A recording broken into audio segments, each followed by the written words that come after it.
The Oracle Network. Look deeper.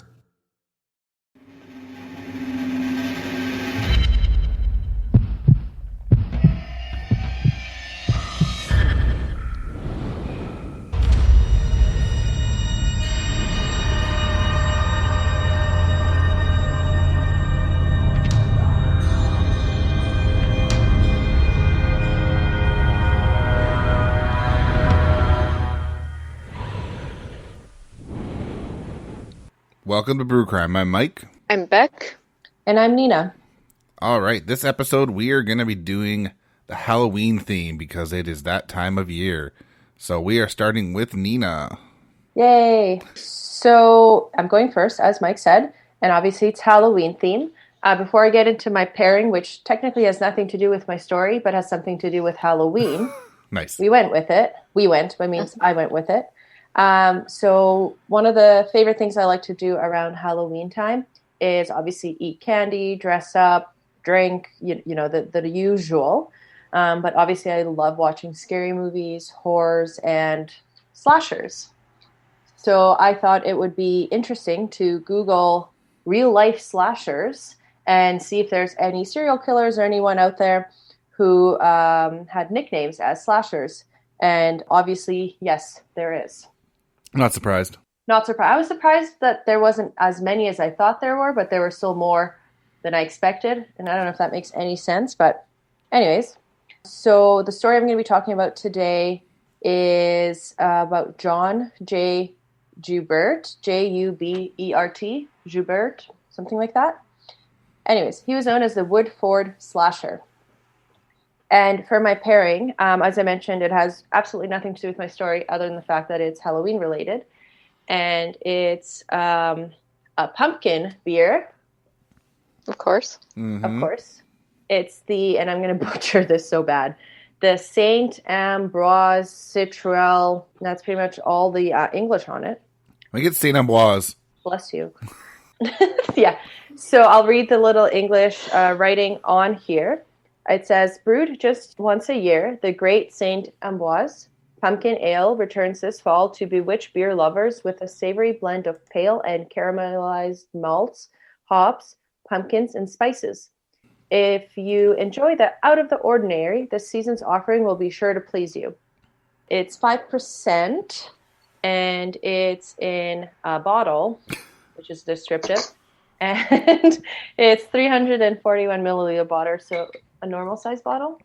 Yeah, more or less. 341 or 355, yeah. I also just realized I forgot to bring a glass, but since we're all doing this over Zoom, I can go right out of the bottle. It smells normal. It's actually pretty good. I think I've had that in the past. I think it was pretty tasty. Yeah. This pairing was actually given to me by a friend because she knows that obviously we record, and she figured I might not have a Halloween beer ready, so she gifted me this to use for this episode. Nice. And she was right. I did not have a pairing ready, so this worked out perfectly. Nice. Yeah. So I will hop right into my story if everyone's ready. So first, to give some history on John. Wasn't too much that I could find out about him, but the essential feeling that I got was that he wasn't really a great guy, and he was definitely one of those guys who has a really long rap sheet. And some of his earliest offenses happened when he was as early as 13 years old. So he definitely wasn't a great guy. Have either of you guys heard about him at all, or about the Woodford Slasher? Anything? I'm not sure. Probably doesn't ring a bell. Yeah. No? Yeah. I was really surprised that this guy was so bad and that I also had never heard from him before. So from what my understanding is, so a lot of his trouble started when he was around 6 years old. Jeez. Some are saying that it resulted due to his parents separating, and he ended up moving from Lawrence, Massachusetts to Portland, Maine with his mom. I couldn't quite figure out why, but most of the reports showed that his mom definitely did not let him see his dad, but I couldn't find reports that there was like abuse from the dad's side. So I don't know if it was just a marriage that wasn't great, so keeping the son from the dad. Yeah. Due to this, there was lots of reports that he ended up starting to actually hate his mom for not letting him see his dad. He did attend high school, of course, and he graduated high school. Pretty average, not necessarily anything too special about that. There was a teacher that said that he pretty much had no academic ambitions, which is kind of harsh. However, Yep. he did graduate and he did his duty. He did the damn thing, so I respect that. Something that he ended up doing when he was living in Portland, Maine, obviously moving there with his mom at 6, he didn't have too many friends and things like that, and it's just new area, new neighborhood, new kids. So he ended up actually joining the Cub Scouts. And the reason that's important to bring that up is with Cub Scouts, they have obviously adults like supervisors, leaders in Cub Scouts. And from there is where people actually reported that he started speaking about some homicidal fantasies. So he's 8 years old and he's talking about what it would feel like to kill someone. That's a little weird. It's definitely pretty weird. And kind of interesting that they already at the age of 8 noticed that something like that kind of behavior, and he didn't get any help. It was just like, oh, he's, boys will be boys. He's just talking weird. His parents are divorced, so he's talking about killing people.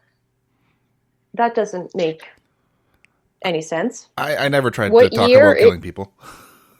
Yeah. What year was this ish? 1971. Okay. Thanks. Yeah. Which, sorry, I thought I had mentioned, but yes. Possibly. So I in apologize. 1971, he was 8 years old. Okay. Yeah. So his first incident or timing that he got in trouble, which actually never ended up being caught for, but the reason or the way that they found out about this is after he was arrested for the crimes that I'll talk about, he also mentioned by the way, I also did this. So when he was 13, he stabbed a young girl with a pencil and intentionally, and he felt very sexually, and I quote, stimulated when she cried out. Not the actual act of stabbing her, but the pain that she showed after being stabbed, which is fucked up. Yeah. Yeah. Yeah. So for that one, my understanding was like a schoolyard, backyard thing. So for that, obviously they knew it was him, and that wasn't good. And at this point, he still wasn't brought to any therapy, further counseling, or just anything. Now, the crime that he admitted to doing, which he wasn't caught until after, that he was actually biking past another girl and slashed her with a razor. Just because. Wow. Never caught for that. And then there was also a scenario where he beat and strangled a boy that was around his age, so 13, 14. And that's it. Ran away. The boy didn't know who he was, so he couldn't tell the police and all that what happened. Just randomly got attacked by another kid. Wow.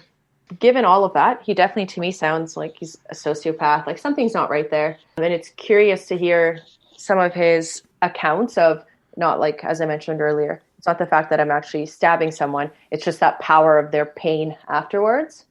Right. Sounds wild. So let's get into the specific crimes that John was ultimately found guilty of. And it is the murder of 3 young boys. The first crime took place on August 22nd in 1982. At this time, John was only 19 years old. John's first victim was 11-year-old Richard Stenson. Essentially, Richard had disappeared while jogging near his home. The very next day, a person driving by on the highway noticed a body. Initially, they actually thought that since Richard was jogging near the road, that he was a victim of a hit and run. Unfortunately, when they started examining his body, they found that he was actually strangled, stabbed, and it actually looked like he had bite marks covering his body. Wow. Pretty aggressive. Yeah. Yeah. Yeah, and I mean, this is an 11-year-old kid. This is a baby. So the police actually ended up arresting and charging someone for the crime, which I couldn't find what the person's name was. However, after examining more evidence, and they did that whole thing that they did with Bundy, checking bite marks and da-da-da-da, this wasn't the guy. They let the guy go, and that kind of moved on from there. Now, after this event, which was in 1982, there were 2 more events with similar circumstances That happened up until 1984, which will then bring me to the next victim, which is 13-year-old Danny Joe Eberle. The last name spelled Eberle. So I'm not sure if I'm pronouncing that correctly. And Danny was out on his newspaper route, and he just vanished. He went missing on September 18th in 1983. So this is about a year after John's first victim, Richard.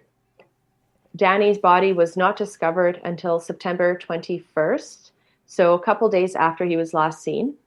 He was also found on the side of the road. He'd been partially stripped, stabbed, his body essentially just dumped, and they had also noticed bite marks on his body.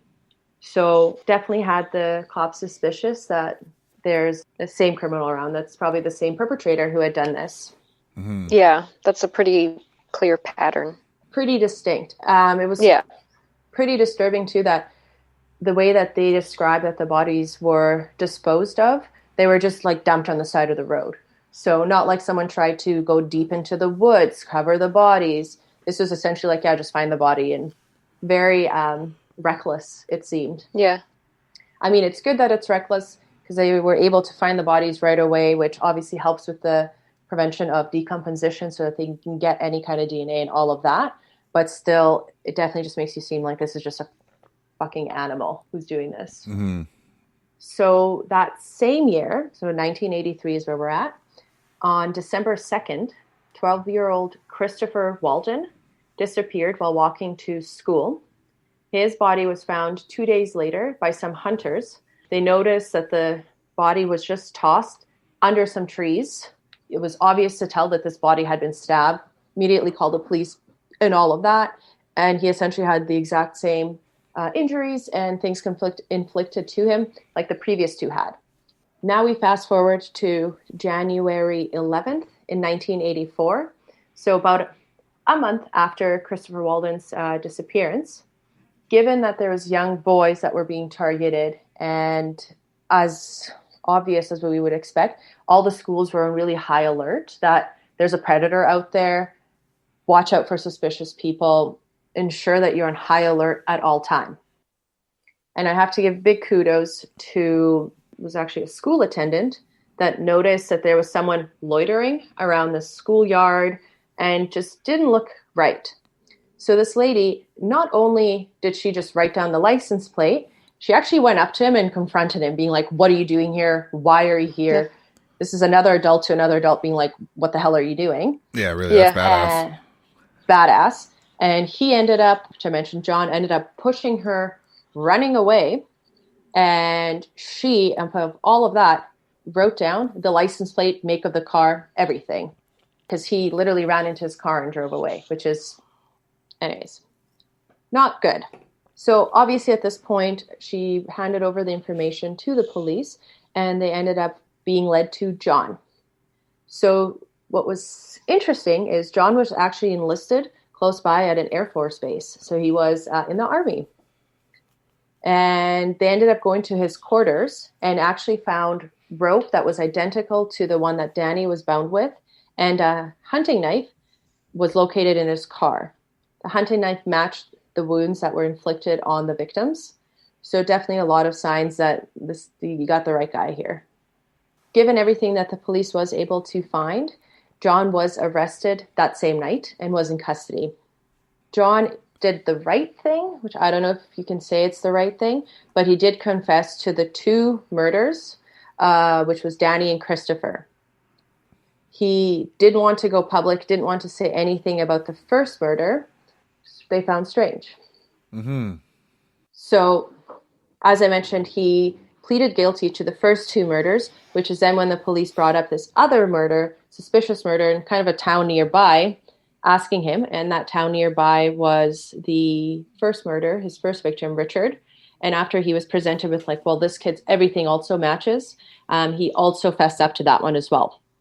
So ultimately, John ended up being found guilty of all three killings and was sentenced to be executed in Nebraska by the electric chair. So there's a little bit I want to talk about the actually execution and the electric chair bit. But before I get to that, there's quite a few quotes of John saying things that really creeped me out. And I'd like to just share one of the quotes. And I quote, "The power and the domination of seeing the fear, that was more exciting than actually causing the harm." There was also records of John saying, quote, "If I was released, the will in him to kill and continue committing crimes is so high that he definitely would commit again." Jeez. This made it a lot easier for the jury to come up with the death penalty and to rule for the death penalty in his case.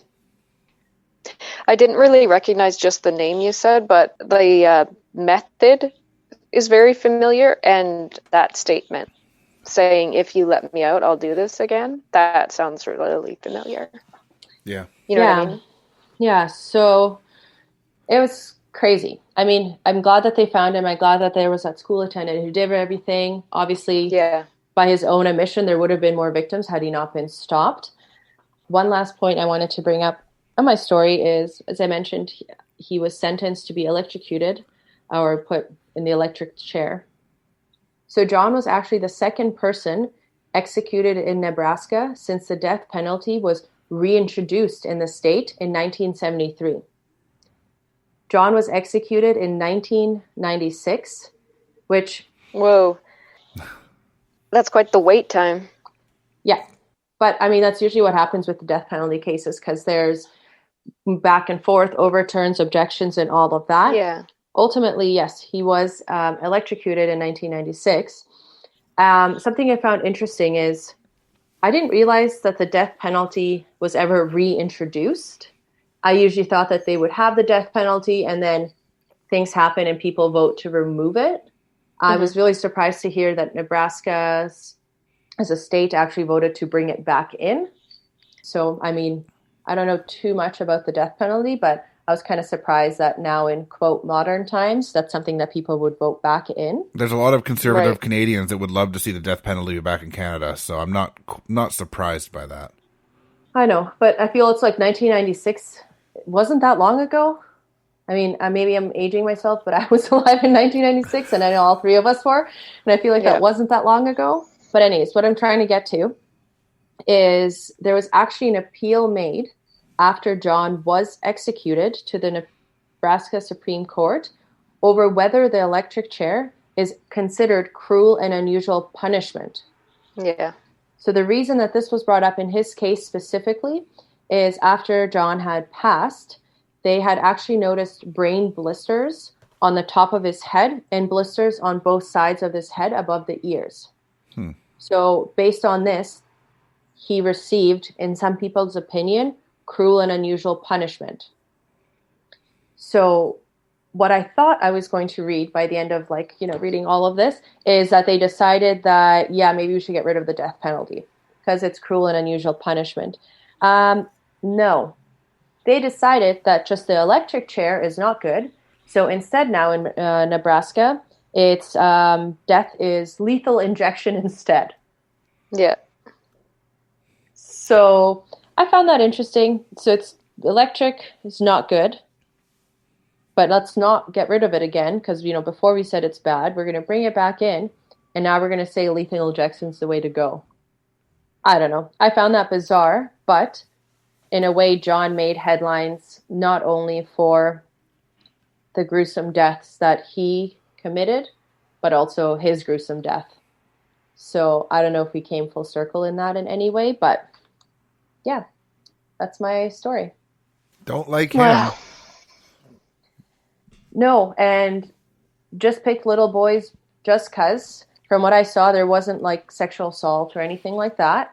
Looked like easy targets. They're just walking by, scooping them up on the side of the road, stabbing, slashing, hence the slasher moniker. Right. It's just savage. I think big kudos to the school attendant who saw someone standing there just being like, what the hell are you doing here? And actually confronted him and all of that. I think that's incredible. Mm-hmm. It takes a lot of balls to do that. And thankfully, to her actions, who knows how many other deaths were prevented. And he definitely didn't leave, other than like the tooth impressions and all that. They had no record of who this guy was and all that. So yeah, that's the story, folks. All right, the title for my story is A Not So Happy Halloween. And I accidentally got a good pairing because I went to a brewery yesterday after a hike and picked up some beers, and I'm like, wait, that actually works. So this is a Backcountry Brewing, and it's called Doctor, Doctor, Doctor, Doctor, Doctor, Doctor. And the kid involved in this story needed more doctors in his life. Is it actually called Doctor, Doctor, Doctor, Doctor, Doctor? Holy crap. That is amazing. It's a quote from some movie, I'm sure, or some kind of pop culture, because they always are. This is a lime coconut guava sour, and it's 5.5% alcohol. Yum. Mm-hmm. And literally all it has for a write-up is more doctors. So, nice and cloudy. Not a lot of head on it. Definitely getting some lime and another like tropical fruits, probably the guava. It's definitely got tartness on the nose. Not really getting any coconut on the nose, though. Whoa. The lime is like a key lime pie. That's either good or bad. Good to me, but... Okay. I like key lime, but I don't know if I've ever had beer key lime. And then there's definitely like a lot of coconut in the flavor. There's something like sour, tart, and tropical, which is the guava, obviously, but I couldn't tell you that was guava off the taste. It's pretty good. I think there might be a little bit too much coconut for me. It's a little too sweet. It sounds like I'd like it then, because I find with coconut beers, I'm always like, not enough coconut. Well, if you go up to Squamish, because this is a brewery-only release, you can get the Doctor, Doctor, Doctor, Doctor, Doctor, Doctor. Damn it. Yes, that is 6 doctors. So if you know what that's from, let us know, because I don't. The Liske family was a blended family located in Ottawa County, Ohio. Who knew there was an Ottawa County in Ohio, right? The father, William Liske, 53, had one child from a previous marriage, William Jr., also known as BJ. Actually, and I'll just say it was kind of odd. Blowjob. Yeah. It was kind of odd that there was, in some articles, there was like a spelling mistake and it was CJ, but it was BJ. I know that for a fact. So he was 24. It was definitely a BJ. For the kids who don't know, that's a blow job. I'm not sure if I said Okay. that already, but B is the blow and the job is job. I am immature. So, blowjob was 24 years old. And the mother, Susan Liske, 46, had 2 sons from a previous marriage, Devon Griffin, 16, and Derek Griffin, 23. Like all blended families, there are issues, but BJ was a definite problem child. And that's why I'm okay with you making fun of him. Thank goodness, because we already stepped into it deep on that one. So Yeah, I don't want to blow that one, right? BJ was no longer living with the family as he had been sent to live at a halfway house due to issues of violence at the home. Seeing that BJ was a child by blood, William felt the duty to try and help his son, though. A week before Halloween in 2010, William would take a week off work to go deer hunting with BJ at their hunting cabin in Carroll County. They would arrive home on October 30th, 2010, and have people over for a party with some good friends. remember when that was a thing, you guys? Parties. Halloween party? Back in my day. Having people Yeah. over, even? Yeah, that's what I mean. Oh, single tear. Multi-tiers. They would all enjoy some alcohol, and as such, William decided it would be a bad idea to drive BJ back to the halfway home. As such, a couch was made up for BJ so he could stay the night. I mean, you know, it seems like the right thing to do. It's a, responsible choice. Yeah. Seeing Uber wasn't exactly an option then. I would not order an Uber as BJ. Blowjob is requesting a ride. Yeah, Sorry. I bet he is. Want to sit in the back seat with me? Wow. It's going to be a long day, guys. I already told you. The youngest son, Devon Griffin, had been spending time with his father, but had planned on heading back to his mother's house on Halloween to grab some clothes so he could head off to church. Neighbors would be quoted as saying they thought they heard some gunshots from the family's rural home at about 6 a.m., but not too much was thought of it. I mean, you're in rural neighborhoods. There's very few homes. You could be shooting to scare off animals, right? Yep. Devin would arrive at his mom's house around 9:30 a.m. for his quick stop for new clothes. He would not stop to say hi to anyone, although BJ would stop him in the hall and ask him a few questions about where he was going and when he would be back to the home. He would let him know that he was off to church, but thought the interaction was kind of weird, as BJ was usually a brooding, dark kid, and he was quite friendly this time. That's creepy. After about a 5 or 10 minute conversation, he would take off to go to church. After his church service, he would make his way home and head up to his room on the second floor for a session of video games. I mean, sounds like the average kid, right? The home was quiet, and he assumed his family was just sleeping in, so he played for quite a while. But when 1:30 p.m. rolled around, he decided to check and see what was up, so he headed off to his parents' room on the main floor. Devin would start to talk to his mom that he could see as she was underneath the covers beside his dad, but they were fully covered up. There was no answer, though. He decided to walk up and shake his mom to wake her up. He would take the blanket off her head, and there was blood everywhere. His first thought was that this was a sick Halloween prank, but unfortunately, it definitely wasn't. Once it set in what had happened, he ran from the house calling for his brother Derek, but there was no response. BJ was also noticeably missing from the home. Devin would call his aunt in a panic and try to tell her what had happened.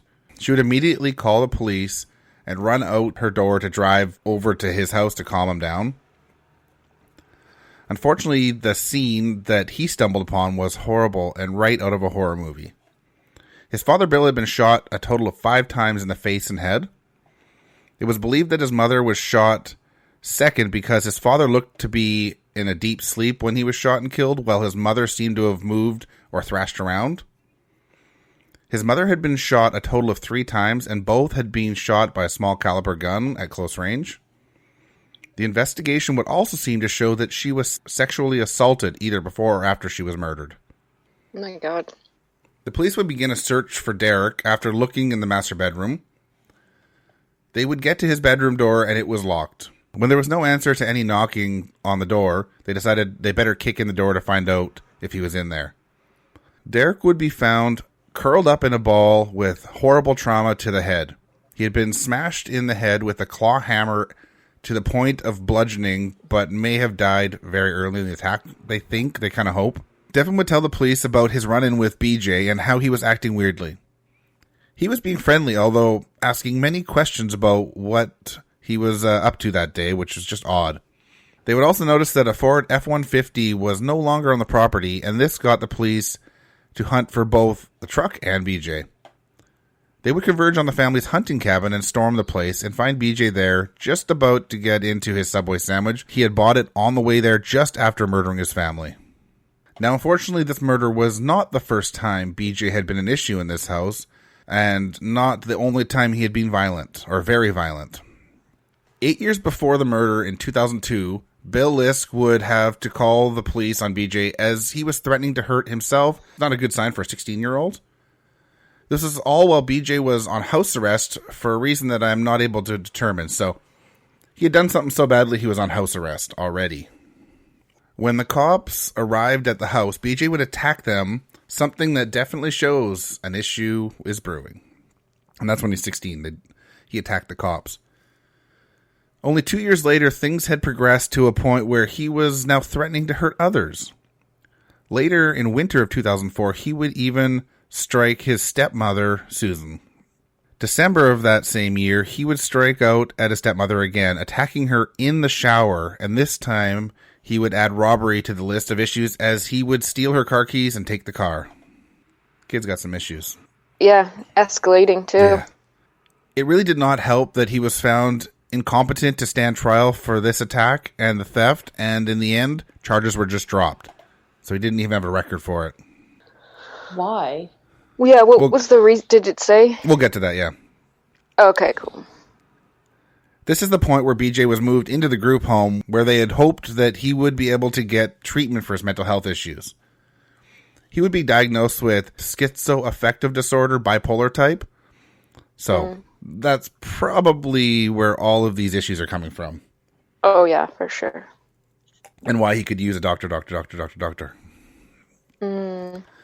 Unfortunately, the group home was not the magical cure, as he would get into fights with people at the home, as well as his father. On at least 3 occasions, the cops had to be brought in. So, it's not a happy situation at this group home either. Friends of the family had begged them to be careful of BJ as they saw that he was unstable.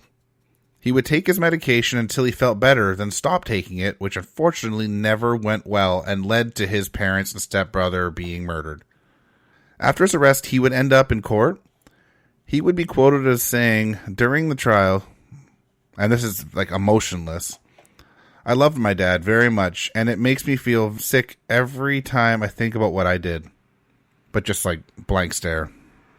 And that's another quote. "I can't really explain why this all had to happen, but I think most of all, it had to do with my mental illness." Luckily for all involved, BJ would just plead guilty to all 3 counts of murder. After the sentencing, he would end up getting a life in prison sentence with no possibility of parole. I feel that I can say that it's sad to hear that BJ completed suicide in prison in 2015.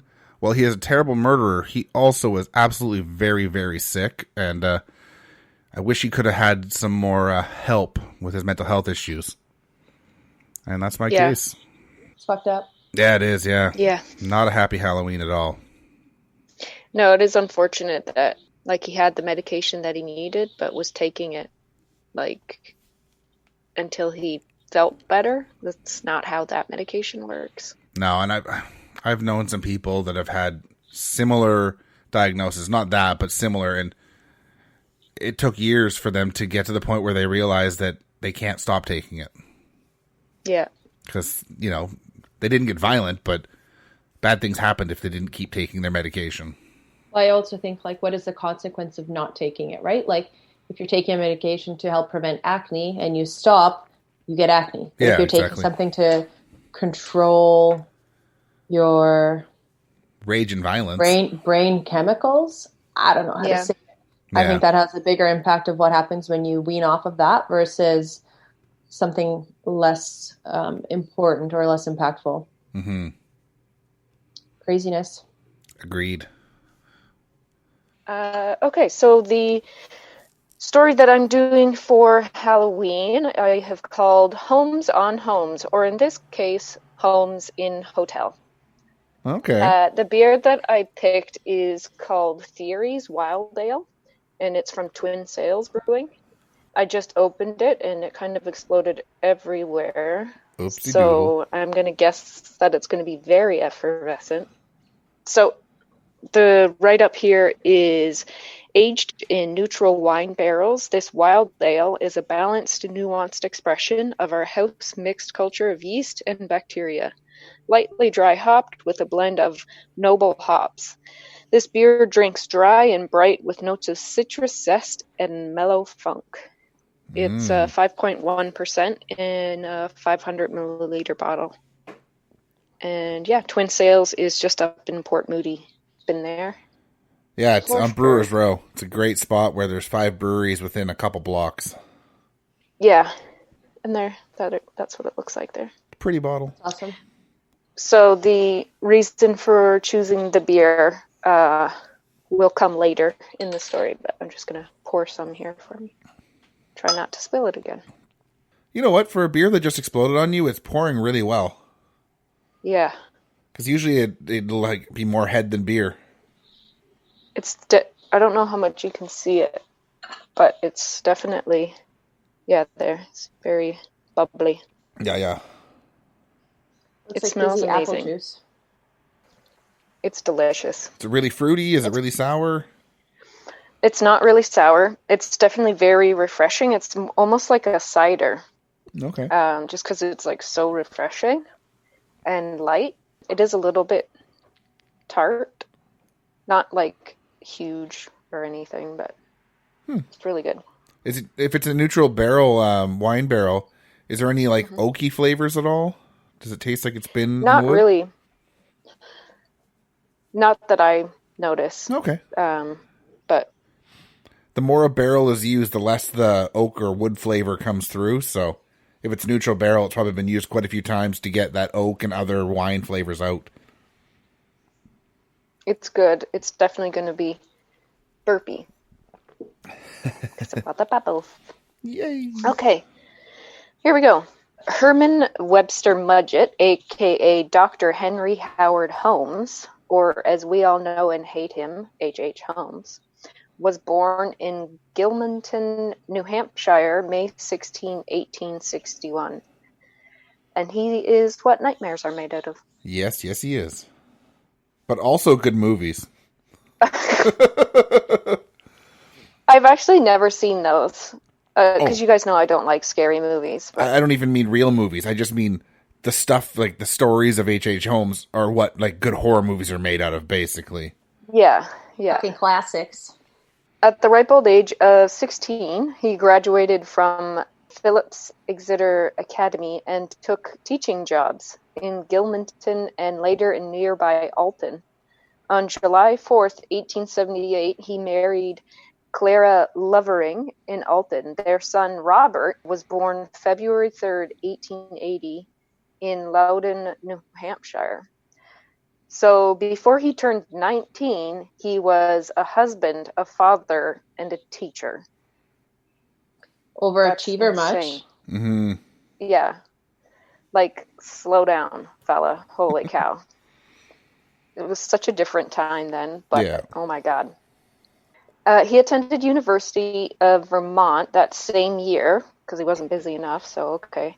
But he didn't really care for it, so he quit after just 1 year. And in 1882, he started at the University of Michigan's Department of Medicine and Surgery, and he graduated in 84. He worked in the anatomy lab while he was there, and it was later discovered that he used the cadavers from that lab to defraud insurance companies. Jeez. Multiple times while he was attending school there. How did he use the cadavers? Oh, as in like still cashing in on their money? Yeah, like he would take out an insurance policy on, Bill Joe Blow. Smith. Yeah. And then be like, oh, this is my friend Bill, see this body? And then you get the life insurance from that. Wicked. Yeah. I mean, it's one way to avoid student loans, I guess. But it's not the route I would have taken. No. H. was physically abusive towards his wife, Clara, and in 1884, before he even graduated, she had moved back to New Hampshire and had little to no contact with him for the rest of his life. And she took their son with them as well. Good. H. moved to Moore's Fork, New York, and a young boy that had been seen with H. disappeared from that area. He claimed that the boy had gone back to his home in Massachusetts. I don't know how I keep having to say that word in my stories, because we've been well accomplished that I'm not comfortable saying that state. But anyway. There was no real investigation into the boy's disappearance because this doctor said he went back home, so that must be true, right? Because he's a doctor.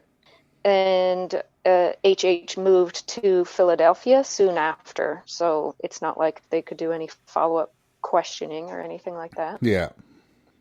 In Philadelphia, he got a position in Elizabeth S. Holton's drugstore. And while he worked there, a boy died after taking medication purchased from that store.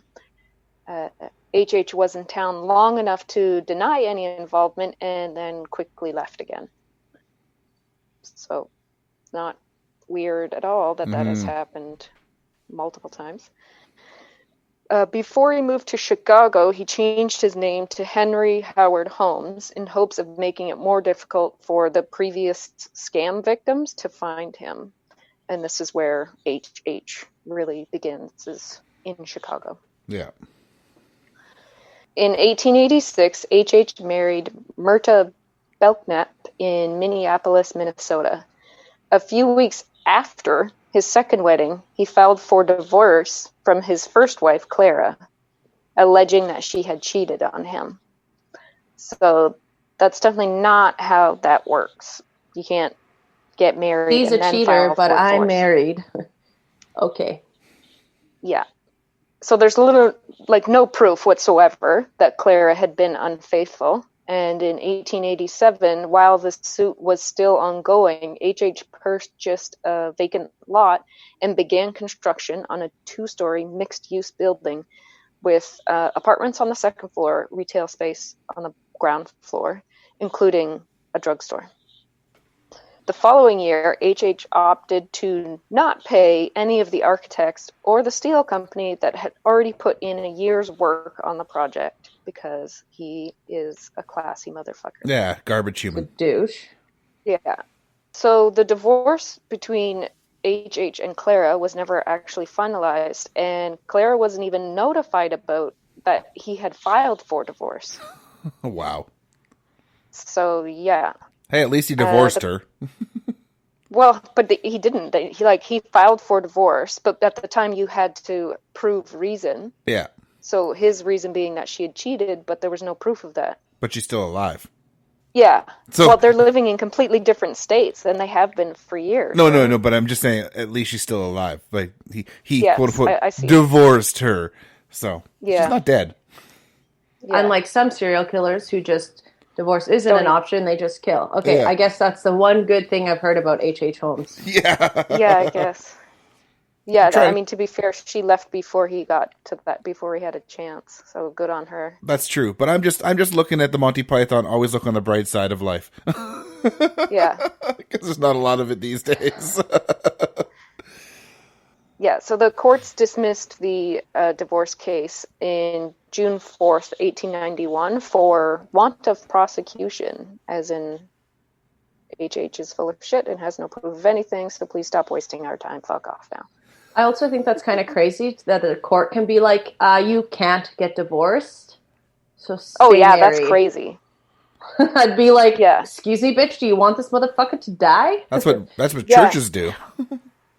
Well, that's part of what I don't understand with people killing their spouses now, as opposed to filing for divorce, is not that getting a divorce is easy. No. It's not.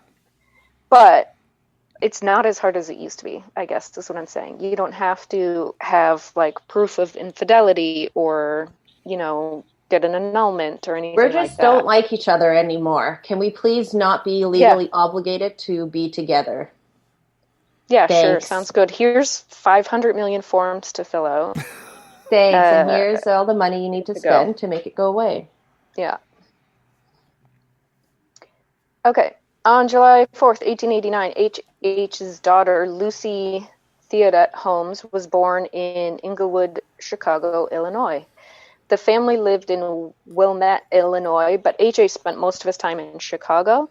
And you'd think that the 2 wives and a daughter would keep him pretty busy, but he somehow managed to find the time for a mistress as well. Holy shit. Yeah. Her name was Julia Smythe, and she was already married to Ned Connor. The married couple and their daughter Pearl lived in the building that H.H. owned, and Ned worked at the pharmacy's jewelry counter.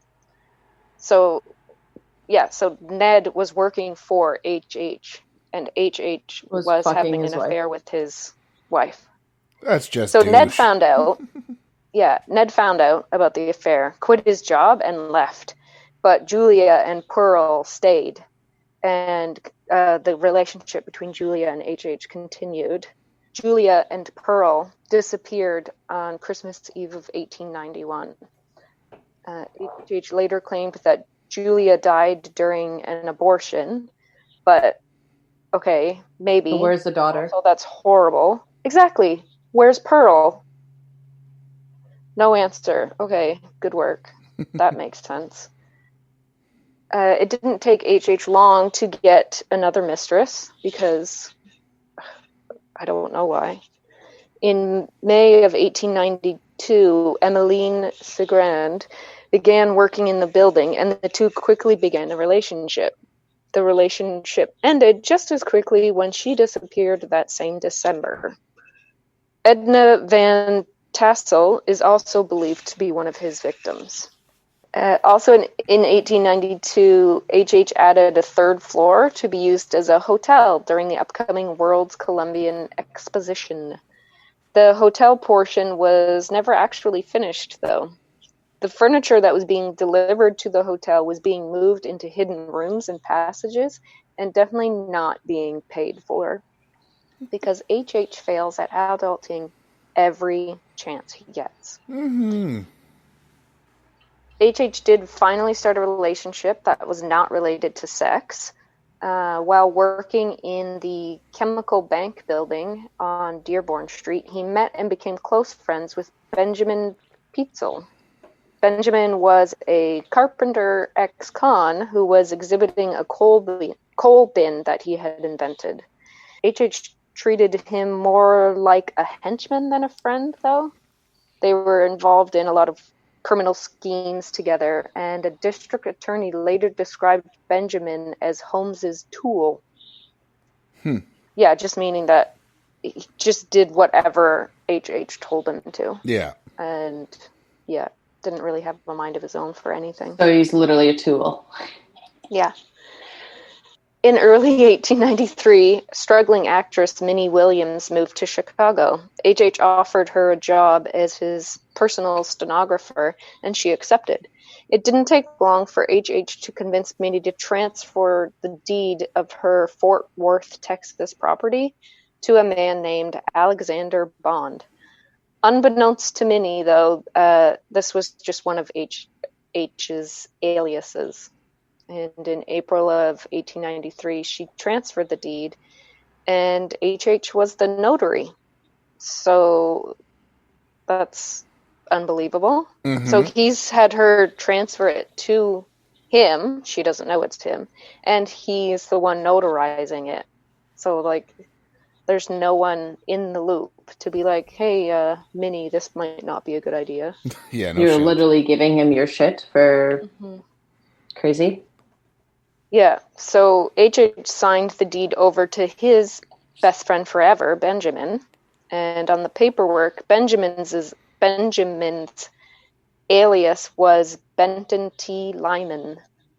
A month later, H.H. and Minnie rented an apartment as husband and wife, so that's thrice, Nice. Yeah. in Chicago's Lincoln Park. Minnie's sister Annie came to visit in July, and she wrote a letter to her aunt saying that she was accompanying brother Harry, which is what she called H.H., to Europe.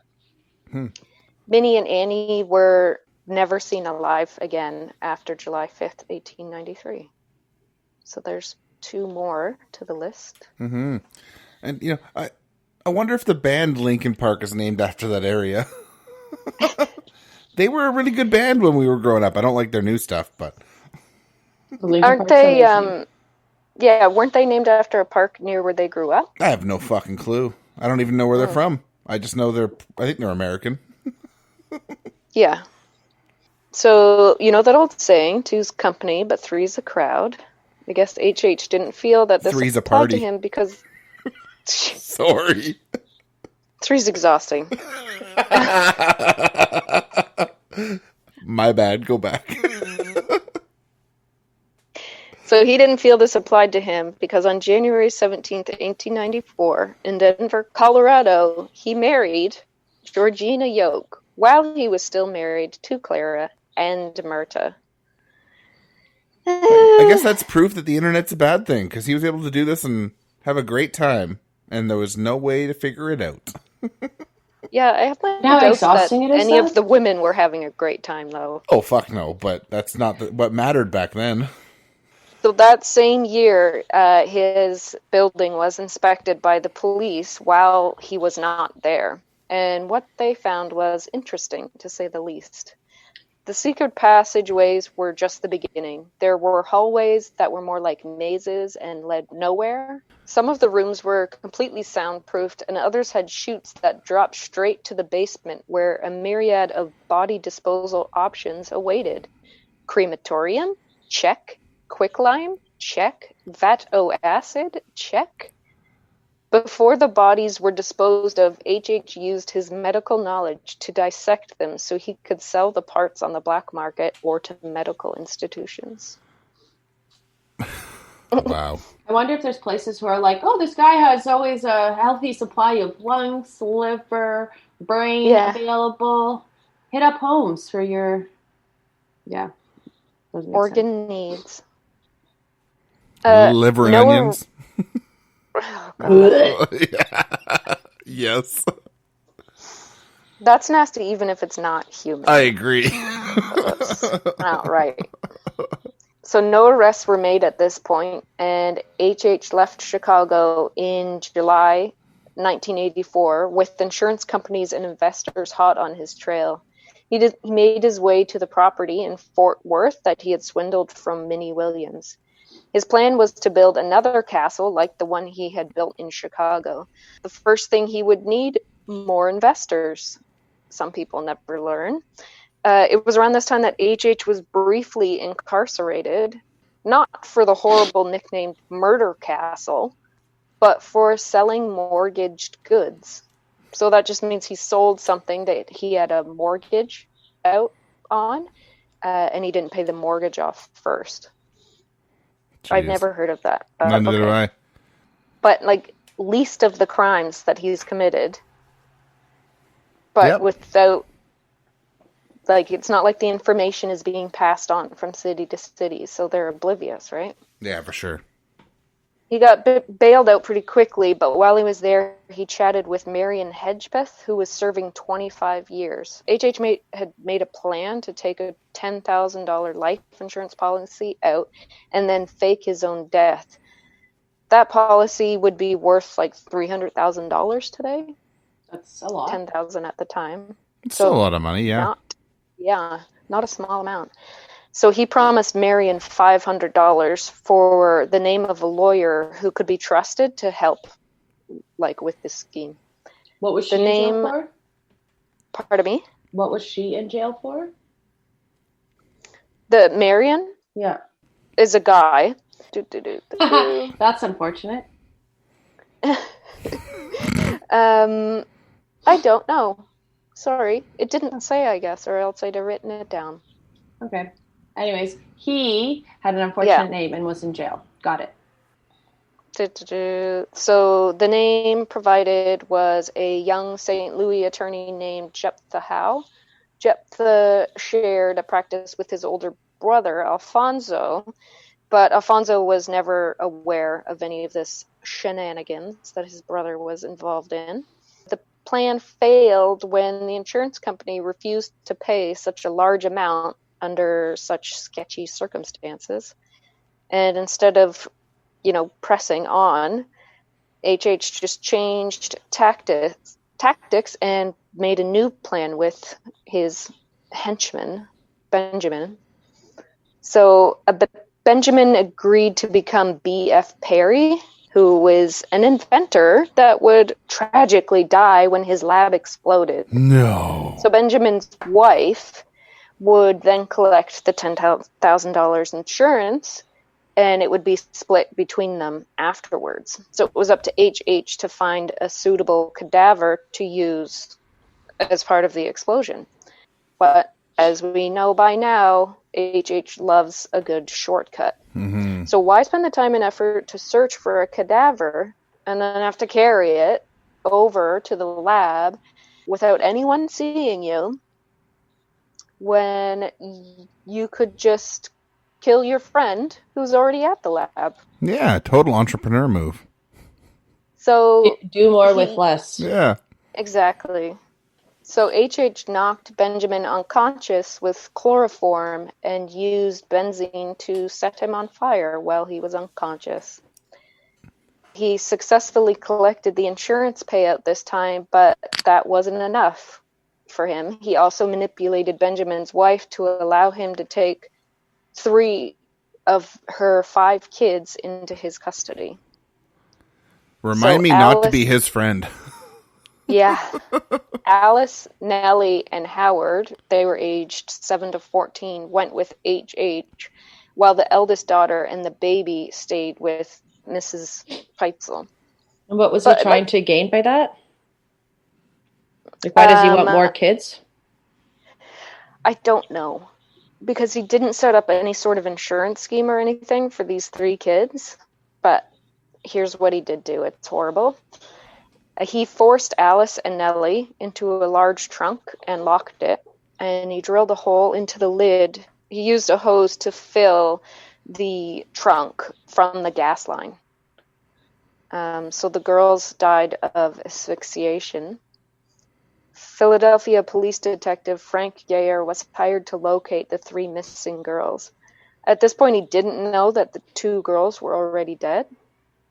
Detective Geyer found the naked, decomposing bodies of Alice and Nellie buried only 3 feet beneath the surface of the cellar in Toronto house that H.H. had rented.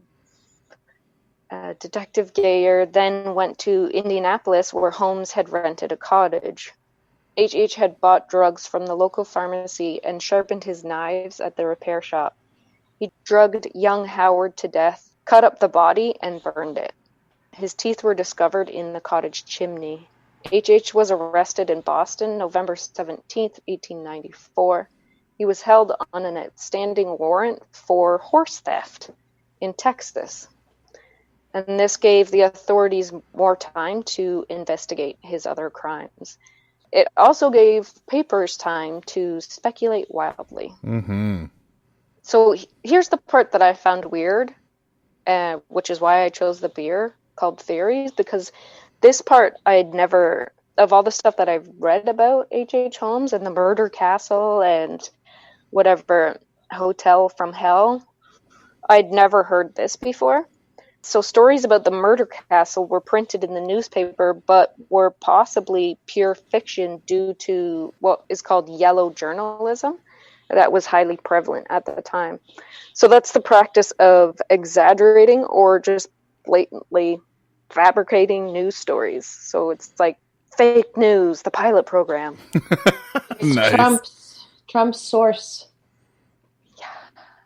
So newspapers reported that H.H. had killed like innumerable amounts of visitors that were staying in his hotel while visiting the World's Fair. Investigators searched the supposed murder castle, but there was no actual evidence that H.H. had trapped strangers inside his hotel to kill them. The hotel portion had never even been operative. Harold Schechter wrote a book called Depraved, the definitive true story of H.H. Holmes, whose grotesque crime shattered turn-of-the-century Chicago, which is an outrageously long book title, but whatever. By the time he completed his research, he actually started to believe that all the stories about these World's Fair visitors dying at the hand of H.H. Holmes was just pure make-believe. For example, there was no evidence that the chutes were used to transport bodies, because like a lot of buildings at the time just had laundry chutes. Mm-hmm. So you just throw your laundry, it'd go down to the basement, it would get washed for you, brought back up to your room. Not that weird. Like they had in Home Alone when he was shooting the toy soldiers. Exactly. In August of 1895, the hotel caught fire and 2 men were seen running away from the blaze. When the fire was put out, it was clear that it had been arson because there was multiple spots where accelerant had been used. Since H.H. was in prison at the time, it obviously wasn't him, and it was never discovered who actually did it. The building survived the fire and remained in use until it was torn down in 1938. It was then rebuilt and is a United States Postal Service, which is crazy. Weird. Nice.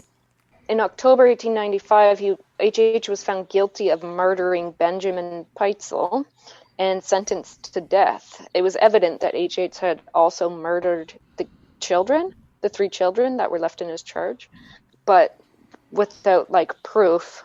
Nothing ever came of that. He was actually only ever charged for that one murder, which I didn't know that either. I definitely thought he had a serial. Yeah. Yeah, same here. After his conviction, he was paid $7,500, which is like $250,000 today, by the Hearst newspapers for his confession. I'm going to pay you to confess because that makes sense. Yeah. So this newspaper paid him for his story, but it was quickly realized that his confession was a load of garbage. He confessed to 27 murders in Chicago, Indianapolis, and Toronto, as well as 6 attempted murders. But some of the people that he confessed to murdering weren't even dead. Jeez. Or like, I wonder if they just said that because he was getting paid to make up some story. exactly. Like, he's already been convicted of murder, so he's going to die. So for $250,000, he's just going to say whatever, right? And you're also talking to someone who is a serial liar and who is frauding people and all of that, but I'll pay you for the truth. Right. Like, does he even know what the truth is anymore? He's Probably been not. lying for decades. What name are we using for this article? Yeah. So one of the people that he claimed to kill was his former medical school classmate, Dr. Robert Leacock, and he said he killed him in 1886 for the insurance money, but it was easily proven that Dr. Leacock died in Ontario in 1889, so 3 years after H.H. had said, I killed him. But it's just the tip of the iceberg for him, because he lied so frequently that it has made it impossible for anyone researching his story to know what the actual truth is. So I'm sure people listening, we've all heard of H.H. Holmes. So I'm sure I've said something and you're like, that's not the truth. And I'm just like, well, prove it, because you can't. Nobody knows. Exactly. So before he died, he requested that his coffin be contained in cement and buried 10 feet deep. He was concerned that grave robbers would steal his body and use it for dissection, and he didn't want that. And it's like, well, sometimes you reap what you sow. Like, you've been mutilating bodies for years. Yeah. So he was eerily calm right to the very end and was hanged on May 7th, 1896, just 9 days before his 35th birthday. Jeez, I didn't realize he was that young. Yeah. How much he accomplished by 35? The hanging did not go smoothly. His neck did not snap, and he hung there struggling for 20 minutes before he was finally pronounced dead. On March 7, 1914, the Chicago Tribune reported that Quinlan, the former caretaker of the castle, had died by suicide, having taken strychnine. His body was found in his bedroom with a note that read, "I just couldn't sleep." His surviving relatives said that he had been haunted for several months and was suffering from hallucinations. The paper reported that he was the last person who could have shed more light on, quote, "the mysteries of Holmes's castle," end quote. This may be true, but if he had more mysteries to clear up, you think he'd have done so already? Because by that point, it had been 20 years since H.H. had been caught. So I don't think he was going to reveal anything else. And you wouldn't be able to trust it anyway, potentially, so it doesn't really matter. Yeah, it's probably all bullshit. Yeah. In 2017, Janet Mung of the University of Pennsylvania Museum of Archaeology and Anthropology exhumed the body of H.H. Holmes amidst allegations that he had escaped execution. The cement had caused the body to decompose abnormally. His clothing and mustache were almost perfectly preserved. Isn't that so creepy? That's just crazy. Perfect little mustache and a suit or whatever. Ugh. The body was positively identified as being H.H. Holmes because they used his teeth to identify him, and he was reburied. So I went into the story expecting to delight our listeners with some gruesome tale just in time for Halloween, but what I found was the same fake news bullshit that we're dealing with these days, you know what I mean? And sometimes the truth isn't necessarily scarier than fiction, but it's more disturbing. Mm-hmm. But now we're never going to know. With so many lies and, false news reports, who the fuck knows? Yeah. Not me. It's like a lot of history. Yeah. It's hard also when someone is a serial liar, because you just work under the assumption that everything they're saying is bullshit. Yeah. Yeah. Huh. But when there's so many people around him lying as well, then it's just like Well, it's all convoluted, right? Like, yeah, like swimming in muddy waters. Sewer water. So that's Halloween. All right. Well, happy Halloween. Hopefully you can still enjoy it somehow this year without parties. I don't know.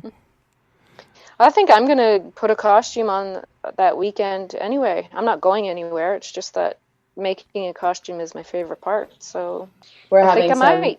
We're having a couple over, 2 friends over for Halloween, and we're just going to play board games. Nice. I got the game Risk, but Lord of the Rings edition. Oh, well, there's a good 10 hours. Yeah, so that's what we're going to do this year. Nice. Well, the last couple of years I've handed out candy, but that's obviously not an option this year. So I'm just going to play games. I'm pretty excited. Cool. Yeah, most years me and my wife head over to a friend's house to hand out candy because she lives in a house, but probably not happening this year. No. So, yeah, I don't know. Halloween's going to be weird. Yeah, our daughter's going to be at her other parents' house that night. So spooky. Yeah.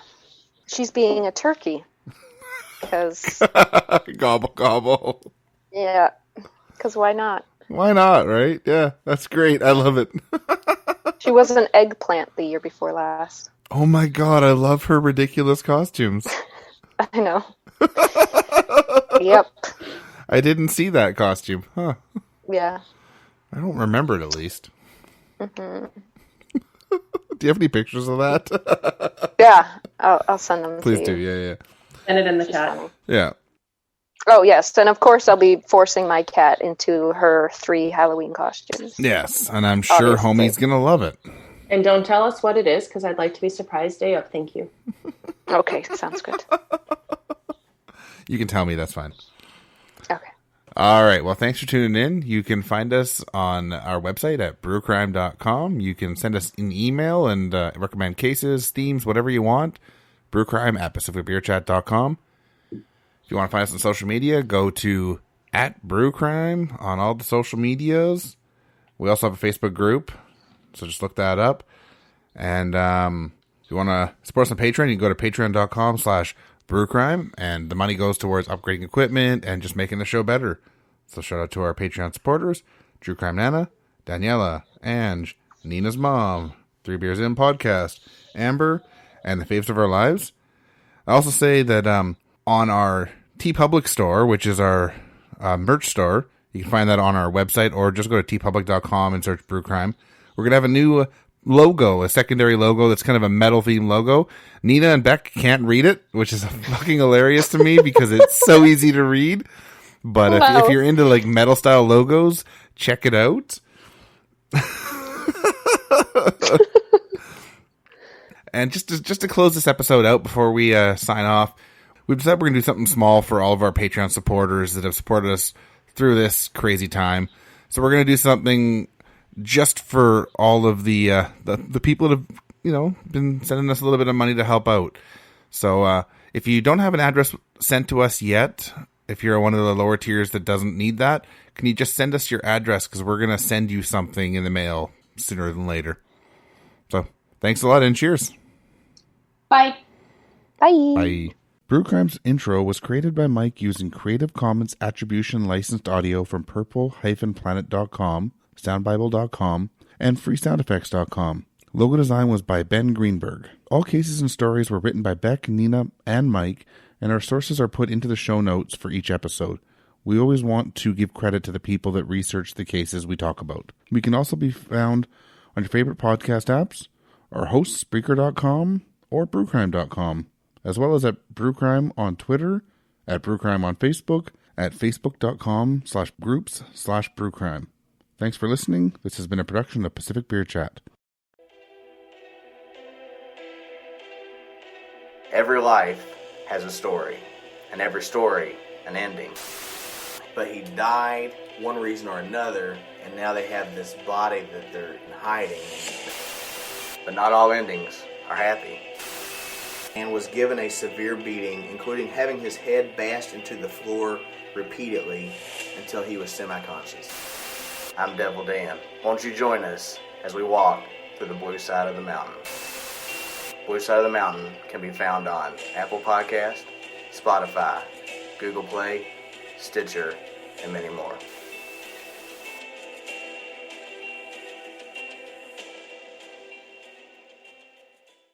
Everyone thinks of Canada as the polite and friendly country. But what if I told you that was a lie? Canada has left a trail of destruction in its path, even before the Confederation in 1864. In this series, we will cover the Indian residential schools that are a stain on the fabric of this country. Coming soon to a podcast player near you is Trail of Destruction, a podcast series that will dig deep into one of Canada's darkest secrets. It is a history of stripping Indigenous culture from a people in the name of colonization. Created by Emma of True Crime Witch Podcast and Mike from Brew Crime Podcast, we would like to make it clear that we are in no means speaking on behalf of the Indigenous communities of Canada.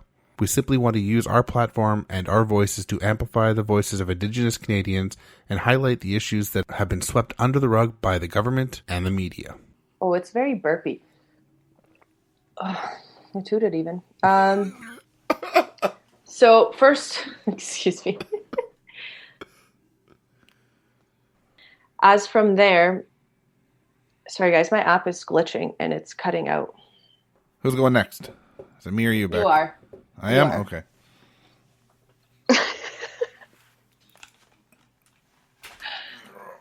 I voted. Yeah. Okay. Because you It knew was- we'd both say, it doesn't matter to me. How am I tired after like almost 12 hours of sleep? Because you're old. Truth. Oops, that is my pop. Ooh, why do I have to? You should have prepared me that you're going to say BJ this many times. I'm sorry. I still can't get over it. Is he a bad guy, right? Yes, yes. Okay, good. So I can keep making fun of him. Yeah, but I'm going to cut that out anyways. That part. I'm dying. For the listeners who don't realize, I tried to figure out why my sound wasn't working until I realized I didn't have fucking headphones on and I didn't plug them in. So I was just looking at Mike and Beck being like, I can't hear you. And they're just laughing, pointing at headphones because I'm a moron. So I'm sorry for all the stupid shit that's going to come out of my mouth. Anyways, back to blowjobs. I mean, BJ. He decided to walk up to... He's just out at your butt. Headphones. Boochie booch, coochie pooch. Boochie booch. Blowjob, what? Oh, you said it. Yes, I did. Devin would tell the police he... this beer's burpy, too.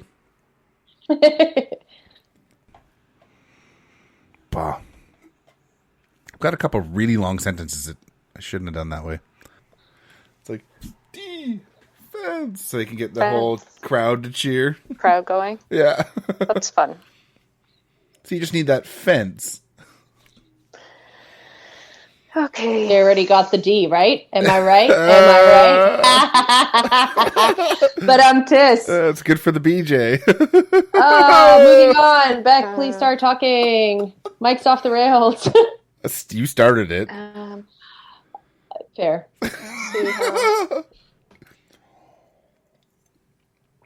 My phone might fall. We'll see. We'll find out. If we hear a big thump, we'll know. Well, if you suddenly see the ceiling, you'll know. Yeah. To the window, to the wall. Beck's phone fell down. I'm not a rapper. No, you're not. Or Betty White. No, that was actually... no, that wasn't Betty White from that movie. That was, what's her name? Sandra Bullock. To the window, to the walls, to the sweat drop down my balls, down these witches scrawl, down. So I was in the lab, and that song started playing. And I'm sitting there like, is no one fucking hearing this except for me? And I go over this, and I'm like, what the fuck are we listening to? What? And he starts listening, and he's just like, oh, God! And he tried to put on something else. Nobody noticed. Hey, And I'm just Or like, people hello. enjoying it, and they were just like, yeah, to the wall, to the sweat drop down. Maybe. When it comes down to it, I mean, I watched The Proposal, and Betty White didn't have a problem with that song, so what's the big deal? She's amazing. I know. She's like my geriatric crush. Yeah. Fucking. Oh, no. Why? Yeah. No. So I have to go. At least your phone didn't fall. That is all over the fucking carpet. Oh. See you in a bit. Okay, break time? I guess so, yep. Okay, let's try this again. Take Thank you for two. your patience. In Minneapolis, nope. Blah, blah. There's too many. Massive two tits in Too many Minneapolis. minis, the way I pronounce it. I should say it with the accent, and then that'll help. Minneapolis. Yeah, Minnesota. Eh? Is it really warm at your place, Nina? Yeah, I've got like track pants on and a hoodie and a blanket. I should have turned to the fireplace. Shorts and a t-shirt. Need to turn on the air conditioning. I'm fucking boiling. Yeah, but I don't want to get up and do that. For like 2 weeks. Our windows, I got the window open in here to keep it decent. No, That's I am crazy. Sweating. Okay, back on the story here. Where was I? Okay. Sorry, for your story too. So it's like, where did your ex go? She and her daughter disappeared. Mm-hmm. What do you mean? And you just got over it and you're already fucking someone new? Doesn't make any sense. Or sorry, she died during an abortion. Yeah. Why did she have to get an abortion? Because she's your mistress and you're not supposed to be with her? Ooh, I'll date you. Like, I don't. Yeah, I mean, I don't think he includes I'm already twice married and people go missing around me a lot. It's weird. I don't think he tells everyone that. It's not really first date material. Maybe it should be. That would be nice, that level of honesty. Mm-hmm. By the way, I'm a serial killer. It's nothing personal. Yeah. Just don't piss me off. Divorce isn't an option. I'll kill you. So, yeah. My house or your house? Mm-hmm. I like long walks on the beach. How about you? Not today, yes. Satan. Not today.